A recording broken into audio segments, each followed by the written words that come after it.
السلام علیکم ناظرین، آپ دیکھ رہے ہیں Urdu news paper YouTube channel.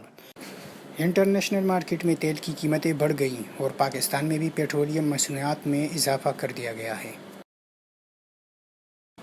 حکومت نے پیٹرولیم مصنوعات کی قیمتوں میں 9 سے 12 روپے تک کا اضافہ کر دیا ہے اور عالمی مارکیٹ میں $85 فی بیرل تک قیمتیں بڑھ جانے پر اضافہ کیا گیا ہے۔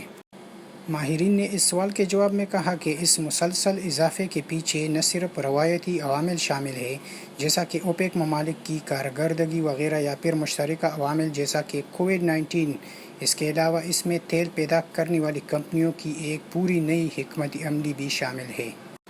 پاکستان کے وزارت خزانہ سے جاری نوٹیفیکیشن کے مطابق قیمتوں میں 9 روپے سے 12 روپے تک اضافہ کیا گیا ہے۔ حکم نامے کے مطابق پیٹرول کی قیمت میں 10 روپے 49 پیسے فی لیٹر کا اضافہ کیا گیا ہے۔ وزارت خزانہ کے نوٹیفیکیشن کے بعد پیٹرول کی نئی قیمت 137 روپے 79 پیسے ہو گئی، جبکہ ہائی سپیڈ ڈیزل کی قیمت میں 12 روپے 44 پیسے کا اضافہ کیا گیا ہے۔